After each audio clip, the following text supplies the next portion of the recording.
మహాకుంభమేళా ప్రపంచంలోనే అతి పెద్ద హిందూ ఉత్సవం. ఆహ్వానం లేకుండానే కోట్లాది మంది హాజరయ్యే ఆధ్యాత్మిక పరిమళాలు వెదజల్లే మహోన్నత సంగమ సమ్మేళనం ఈ కుంభమేళా. కుంభమేళా అనేది ఖగోళ శాస్త్రం, జ్యోతిష్య శాస్త్రం, ఆచార సాంప్రదాయాలు, సామాజిక సాంస్కృతిక ఆచారాసనాల అంతర్గతంగా సంగ్రహించే ఒక గొప్ప సంఘటన. ఉత్తరప్రదేశ్ రాష్ట్రంలోని ప్రయాగ్ రాజులో జనవరి 13వ తారీఖు నుండి ప్రారంభమై ఫిబ్రవరి 26వ తారీఖు వరకు 45 రోజుల పాటు సాగే బృహత్తర క్రతువు.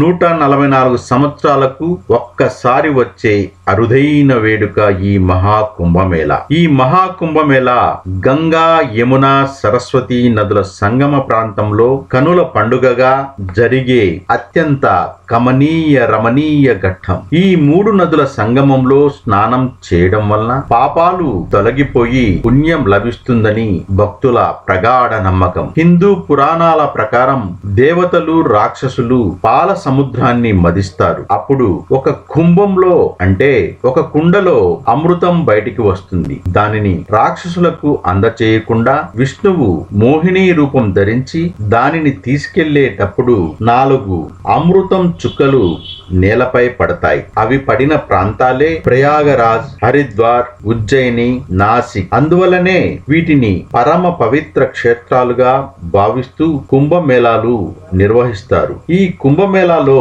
మొదట నాగ సాధువులు వచ్చి షాహీ స్నానం చేయడాన్ని కుంభమేళా ఆరంభంగా భావిస్తారు. త్రివేణి సంగమంలో నాగ సాధువులు స్నానం చేసి అక్కడ ఉన్న బిందు మాధవుణ్ణి దర్శించుకొని మర్రి చెట్టును దర్శించి తర్వాత బడే హనుమాన్ ఆలయాన్ని సందర్శిస్తారు. తర్వాత సన్యాసులకు, సామాన్య భక్తులకు స్నానాలు చేయడానికి అనుమతి లభిస్తుంది. వీరంతా ధారులై కాషాయాలను ధరించి శరీరమంతా విభూది రాసుకొని రుద్రాక్ష మాలలతో దిగంబరులుగా జడలు కట్టిన జుట్టుతో కనిపిస్తారు. ప్రపంచంలోని నలుమూలల నుండి లక్షల సంఖ్యలో భక్తులు ఈ కుంభమేళాలో పాల్గొని తమ మొక్కులు చెల్లించుకుంటారు. ఈ కుంభమేళాలో పాల్గొని పవిత్రమైన స్నానాలు ఆచరించి పుణ్యాన్ని సంతరించుకుంటారు. సాధారణ కుంభమేళా ప్రతి 4 సంవత్సరాలకు ఒకసారి, అర్ధ కుంభమేళా